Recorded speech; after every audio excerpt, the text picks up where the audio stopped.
Bonjour mes chers étudiants, toujours dans la série des vidéos qui sont consacrées pour la série chronologique.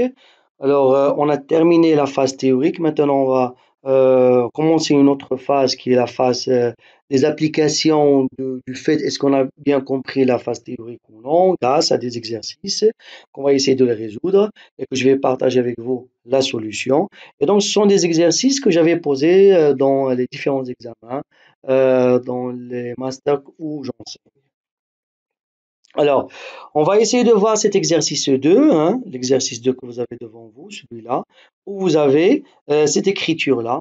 Alors, vous avez 1 moins 0,4L fois 1 moins L YT qui est égal à 1 moins 0,2 L AT. Alors, bien sûr, le AT, c'est un bruit blanc, hein, ou AT, c'est un bruit blanc tel que son espérance est 0 et sa variance est égale à 1. Et L, bien sûr, c'est un opérateur de retard. OK? Alors, je vais essayer de l'écrire dans une feuille blanche. Alors, regardez, qu'est-ce qu'on a? On a l'écriture suivante. Alors, on a 1 moins 0,4L multiplié par 1 moins L, c'est ça. OK? YT, c'est notre série, est égal à quoi? À 1 moins 0,2 L AT. Alors, soit on la laisse comme ça, soit on peut la développer, hein, quand vous voulez, ok, hein. Alors, je vais la développer, vous allez voir comment on peut l'écrire, hein, pour que tout le monde arrive à suivre, ok, hein. Alors, je vais faire ici le produit entre 1 moins 0,4L fois 1 moins L, ça va me donner quoi? 1 fois 1, c'est 1. Après, 1 fois moins L, c'est moins L. Moins 0,4L fois 1, c'est moins 0,4L. Et moins 0,4L fois moins L, c'est plus 0,4L au carré. Alors ici, YT.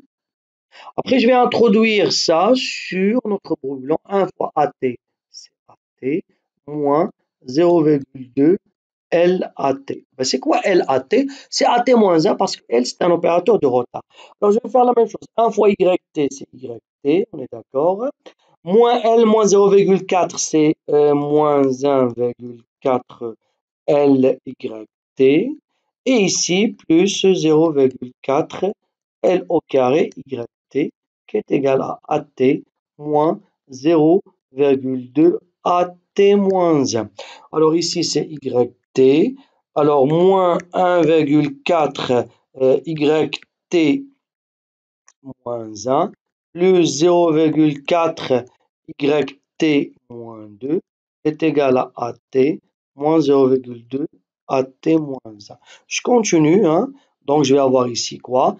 Donc, je vais ramener tout ça de l'autre côté, hein, ici. Et donc, je vais avoir YT est égal à 1, pardon, ici c'est moins, ça devient 1,4 YT moins 1. Ici, plus, ça devient moins 0,4 YT moins 2 plus AT moins 0,2 AT moins 1. C'est bon? Très bien. Alors, donc tout ça, donc ça c'est notre équation. Alors, comme j'ai dit, soit je la laisse comme ça, soit je la laisse comme ça. Les deux pour moi, je peux les étudier, il n'y a pas de problème. Très bien. Alors, revenons à la première question. La première question, c'était quoi? La première question, il vous demande de quel processus s'agit-il? Justifiez votre réponse. C'est-à-dire, bien sûr, nous, on sait qu'il s'agit d'un processus ARMA, mais quel ARMA? L'ordre de autorégressif et l'ordre de, on va dire, moyenne mobile. À partir de celle-là, l'ordre de autorégressif, j'arrive jusqu'à T-2. Donc ici, le P est égal à combien? Est égal à 2. Et ici, le AT, le moyenne mobile, j'arrive jusqu'à AT-1. Donc, Q est égal à combien? À 1. Ben, ici, YT, c'est un ARMA, OK, avec l'ordre de P, c'est 2, et l'ordre de Q, c'est égal à 1. Donc, facilement. Si je la laisse comme ça, de cette façon ici, hein, de cette façon-là, c'est aussi facile. Regardez, vous avez 1 moins 0,2L. Alors ici, il y a un opérateur de retard. Alors, bien sûr, si je l'applique sur AT, je vais avoir AT moins 2. Ça veut dire ici, Q est égal à 1. Et ici, je vais avoir 1 moins 0,4L fois 1 moins L. Bien sûr, ici, si je développe, je vais avoir un produit, un polynôme d'ordre 2 de L. Donc ici, le P est égal à 1. Et la même chose, je vais dire que c'est un arma de 1. OK? Très bien. On continue. La question suivante, c'est quoi? Alors, la question suivante, il vous demande, est-ce que le modèle est-il stationnaire? Comment on arrive à comprendre? Comment on peut vérifier si le modèle est stationnaire? Ça, on l'a vu dans la phase théorique sur la série chronologique. On le connaît grâce au polynôme de quoi? De l'autorégressive, de AR. Et on va dire que le modèle, il est inversible grâce au polynôme de moyenne mobile. C'est pour ça qu'on vous demande de justifier votre réponse. C'est-à-dire, le modèle est stationnaire. Je dois me focaliser sur le polynôme autorégressif. Et pour le modèle est-il inversible, je dois me focaliser sur le polynôme moyen mobile. Qu'est-ce que je cherche? Je cherche les racines. Alors, si les racines sont en dehors du disque unitaire, alors je vais dire que le modèle est stationnaire. Sinon, si je trouve une racine unitaire ou une racine à l'intérieur du disque unitaire, ça veut dire que ma série n'est pas stationnaire. Pour le modèle est-il inversible, la même chose. Je cherche les racines unitaires, je cherche par exemple les racines de mon polynôme. Si je trouve une racine à l'intérieur de mon disque unitaire, donc elle n'est pas inversible, elle sera inversible si toutes les racines sont en dehors du disque unitaire. OK? Alors, on va voir ici. Alors, c'est pour ça que je vous ai dit tout à l'heure, si je veux utiliser celle-là, c'est-à-dire ce que j'ai développé jusque-là, c'est bon. Sinon, je peux revenir à la première écriture, parce que la première écriture, c'est la deuxième écriture. Alors, ici, celui-là, c'est quoi pour moi ça? C'est le polynôme qui est déjà factorisé. C'est le polynôme de quoi? De l'autorégressif, qui est quoi? Qui est 1 moins 0,4L fois 1 moins L. Ben, je cherche quand est-ce. Alors, ça, c'est le polynôme autorégressif. Vous vous rappelez? On l'a noté dans le cours par comment? On l'a noté par θ de L. Après, maintenant, je vais le rendre sous la forme de θ de x. OK. Et donc, je vais avoir 1 moins 0,4x fois 1 moins x. D'accord? Et je vais chercher quand c'est égal à 0. Alors, il est déjà factorisé, il est simple. Donc, c'est un produit. Alors, un produit est égal à 0, c'est l'une des deux parties du produit est égal à 0. Soit c'est égal à 0, soit celle-là est égale à 0. OK? Donc, si 1 moins 0,4x est égal à 0, ça va impliquer que x est égal à 1 sur 0,4. Et 1 sur 0,4, c'est 2,5, qui est bien sûr supérieur, donc il est en dehors du disque unitaire. Par contre, 1 moins x est égal à 0, ça va me donner directement que x est égal à 1. Et ici, je suis sur le cercle unitaire, même pas à l'intérieur du disque, sur le cercle unitaire. Et donc, on trouve une racine unitaire. On trouve une racine unitaire, ce qui veut dire que ma série n'est pas stationnaire, c'est-à-dire elle n'est pas causale. Alors la série n'est pas stationnaire. OK? Très bien. Je continue. Maintenant, on va voir est-ce qu'elle est inversible. Alors, je vais me focaliser maintenant sur le phi L, c'est-à-dire le polynôme de moyenne mobile. Alors, le phi L, c'est quoi? C'est 1 moins 0,2L. OK? Alors, je vais maintenant remplacer le L par X. Donc, c'est 1 moins 0,2X est égal à 0. Ça veut dire que X est égal à quoi? À 1 sur 0,2. 1 sur 0,2, c'est égal à 5, qui est supérieur strictement à 1. Donc, c'est inversible. Donc, vous voyez, lorsqu'on a compris le cours, la phase théorique, ça devient très, très simple. OK? Très bien. Je passe maintenant à quoi? À la troisième question. Regardez la troisième question. Dans le cas où il n'est pas stationnaire, c'est-à-dire, pourquoi j'ai posé dans le cas où il n'est pas stationnaire? Pour voir est-ce que l'étudiant à trouver qu'il est stationnaire, oui ou non. On est d'accord? Mais bien sûr, il n'est pas stationnaire parce qu'ici, on a 1 moins L, donc on a une racine unitaire. Alors, on est dans le cas non stationnaire. Je vous demande de proposer une transformation pour qu'il devienne stationnaire. Justifiez votre réponse. Alors, on n'a pas une seule transformation, on a plusieurs transformations. On a ici deux transformations qu'on peut faire.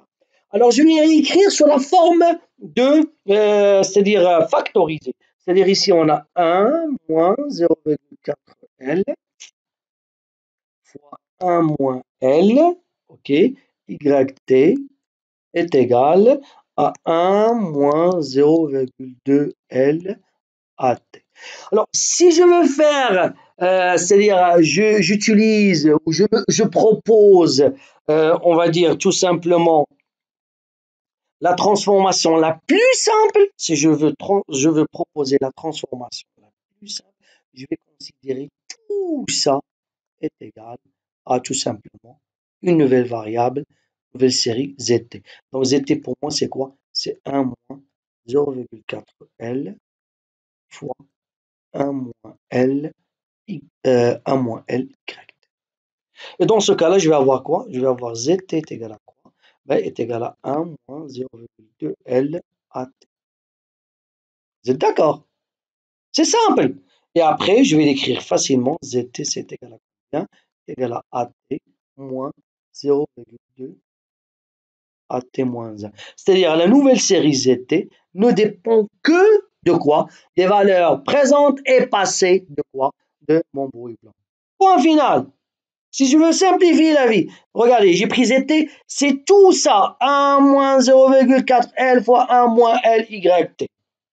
Et donc ici, alors ici, donc si je veux savoir qu'est-ce que j'ai fait, hein, donc j'ai proposé une transformation qui devient stationnaire, je suis votre réponse. Alors ici le Z de T, hein, le Z de T, il suit quoi? Est-ce que c'est un arbre?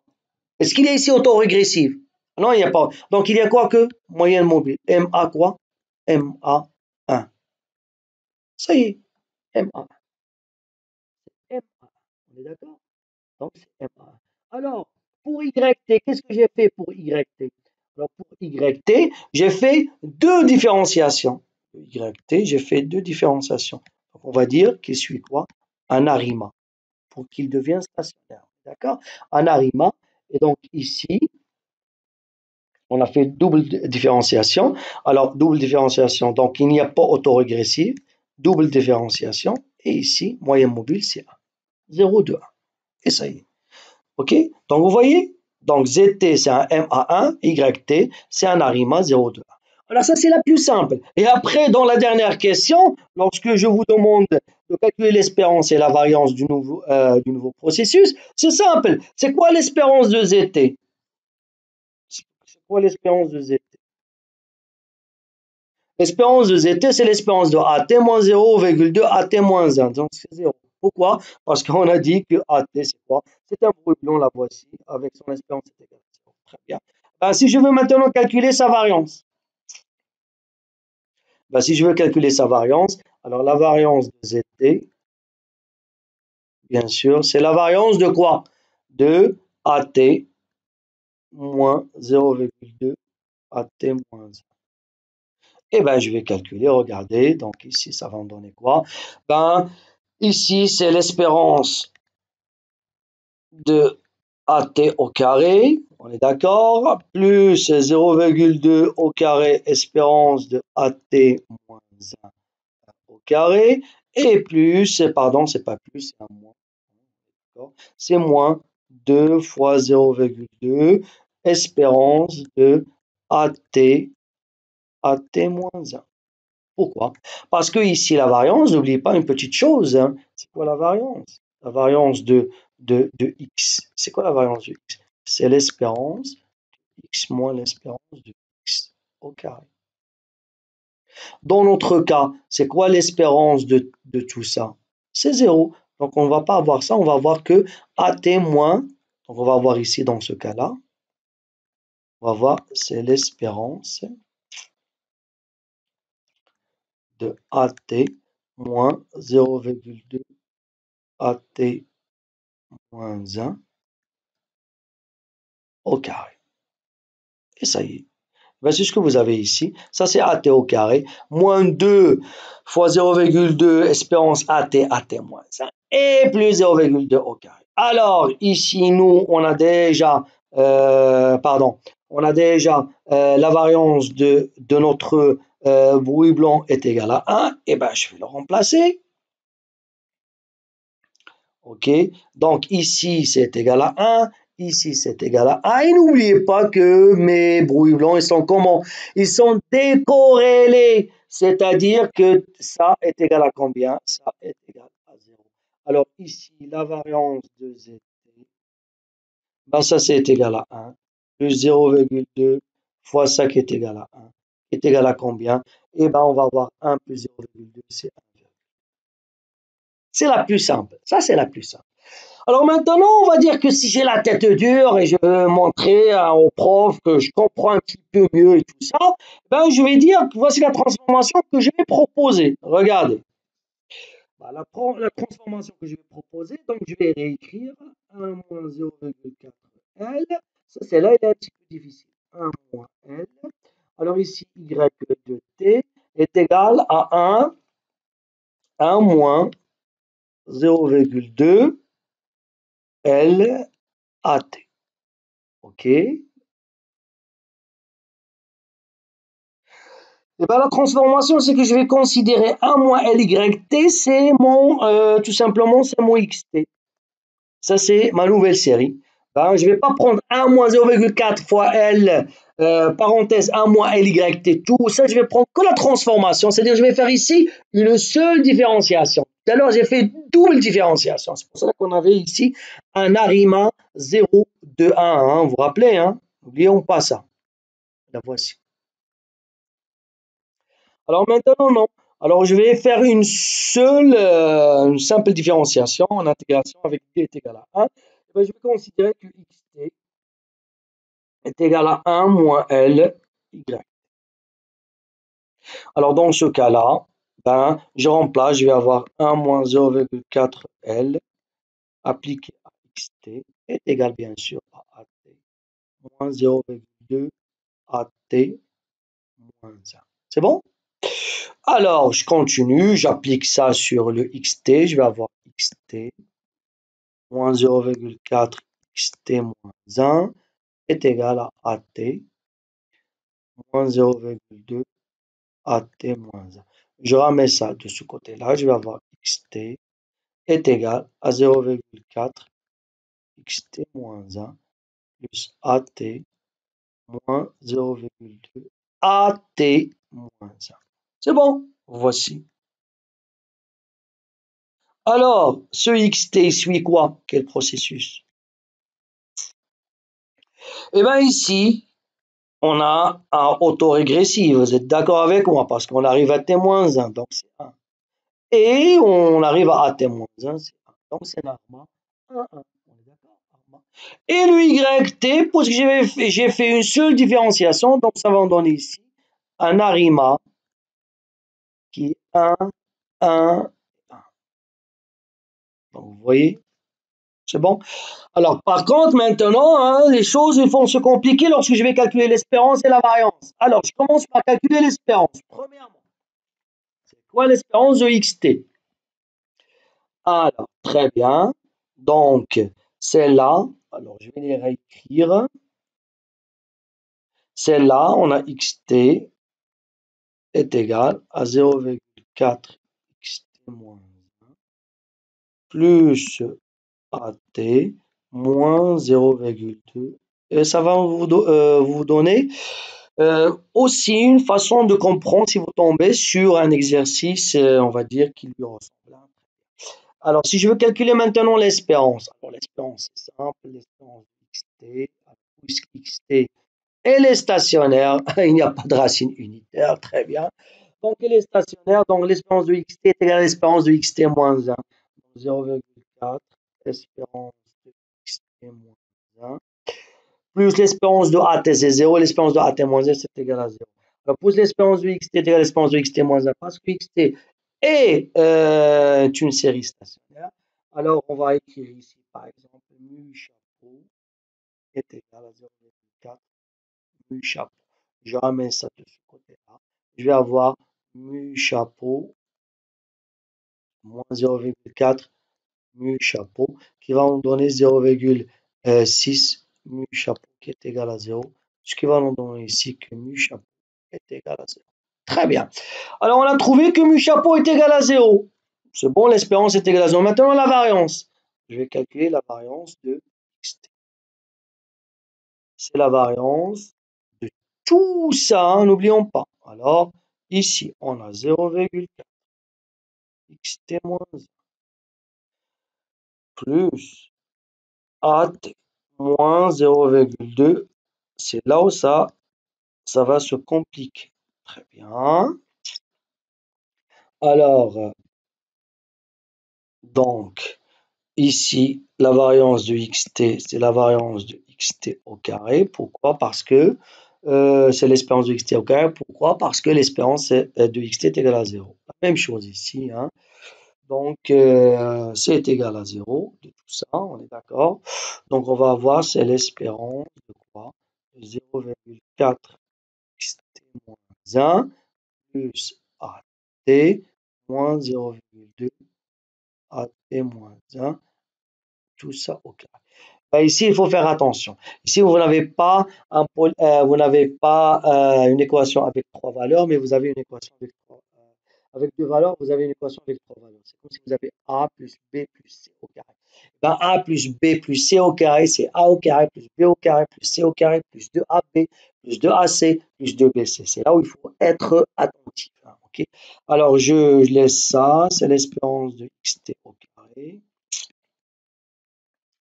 qui est égal, bien sûr, à quoi? À, ici, on va avoir 0,4 au carré, l'espérance de xt moins 1 au carré. Bah, l'espérance de xt au carré, c'est l'espérance de xt moins 1 au carré. Pourquoi? Parce que xt, c'est une série stationnaire, ils ont la même variance, plus l'espérance de at au carré, plus 0,2 au carré, l'espérance at moins 1 au carré, plus 2 fois 0,4 l'espérance de xt moins 1 avec at,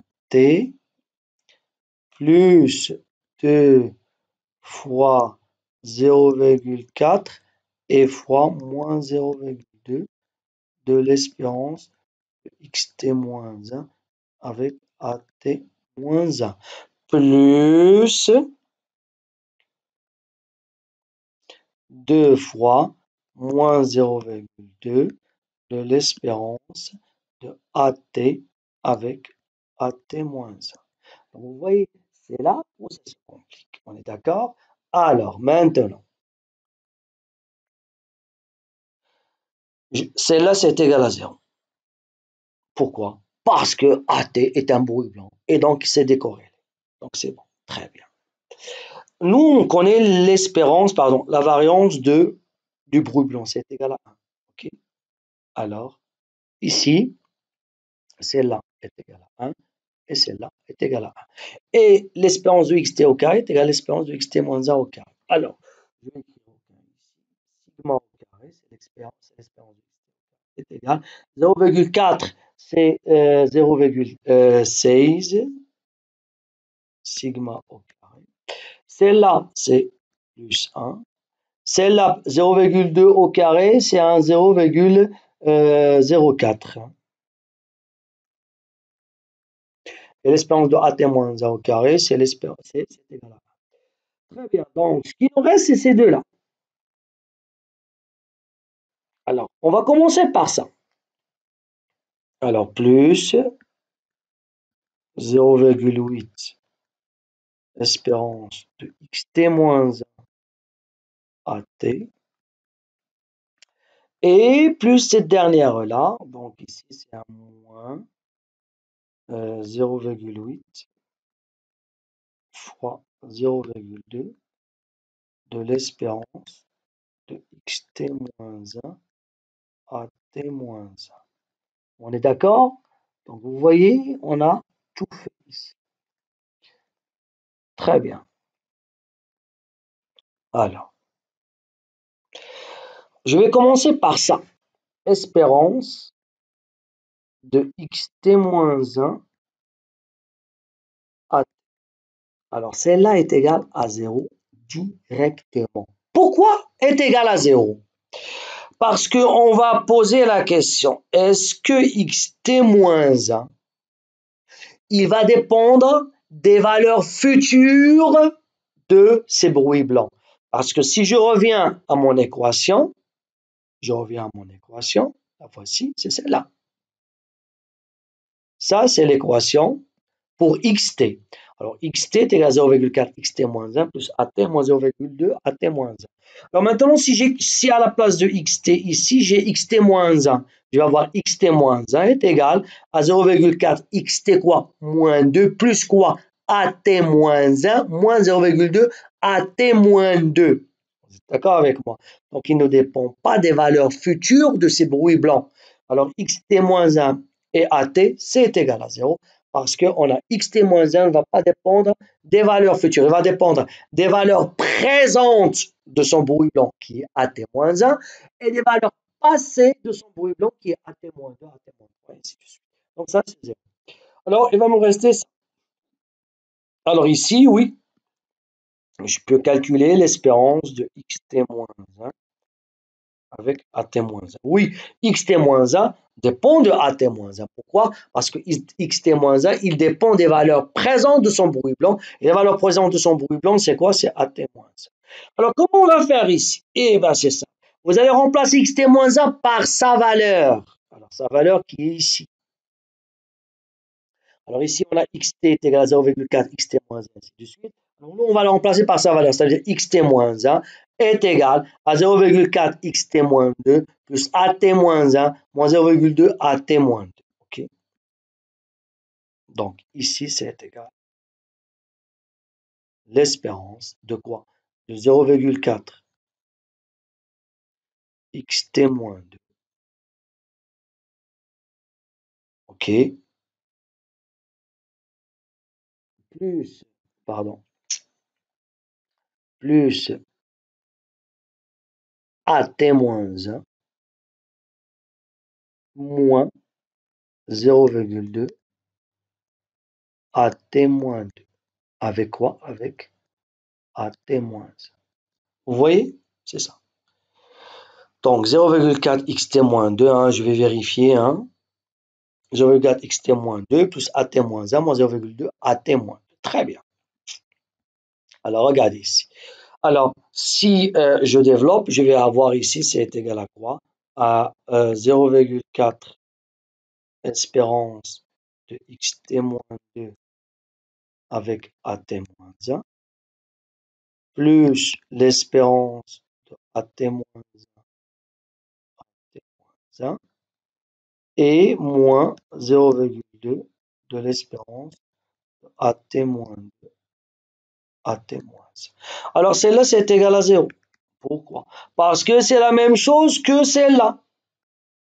Pourquoi? Parce que xt-2, il ne va pas dépendre des valeurs futures de son bruit blanc. Les valeurs présentes de son bruit blanc, c'est quoi? C'est at-2. Et nous, on veut at-1. Donc c'est égal à 0. at-2 avec at-1, c'est égal à 0. Pourquoi? Parce que le bruit blanc, il est décorrélé. Et il me reste l'espérance de at-1, at-1. L'espérance de at-1, at-1, c'est la variance. C'est égal à quoi ici? OK? Donc, tout ça, c'est égal à combien? Cette espérance de xt-1, at-1 est égale à 1. Donc, on a démontré que celle-là, xt-1, at, c'est égal à 0. Et ça reste xt-1, at-1 qui est égal à quoi? OK? Alors, je vais écrire maintenant. Donc, c'est sigma au carré est égal à 0,16 sigma au carré plus 1 plus 0,04 et moins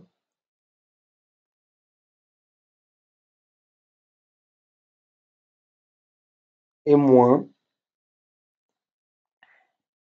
0,8 fois 0,2 et celle-là c'est égal à combien on a dit? Celle-là c'est égal à 1.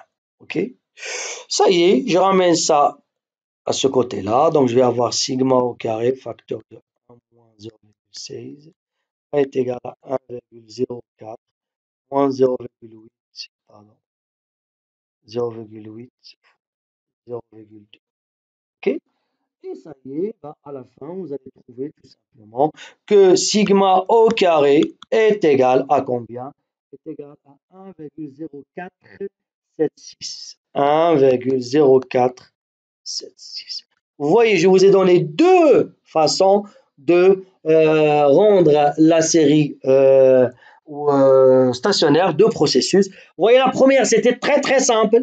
J'ai pris toute la transformation, il n'y a pas de problème. Et la deuxième, j'ai pris une partie de la transformation et j'ai rendu un petit peu l'exercice un petit peu compliqué, mais ça vaut la peine. Pourquoi? Parce qu'on a compris comment on calcule l'espérance et la variance dans ce cas-là. Je vous remercie pour votre attention et je vous dis à la prochaine fois et à la prochaine vidéo.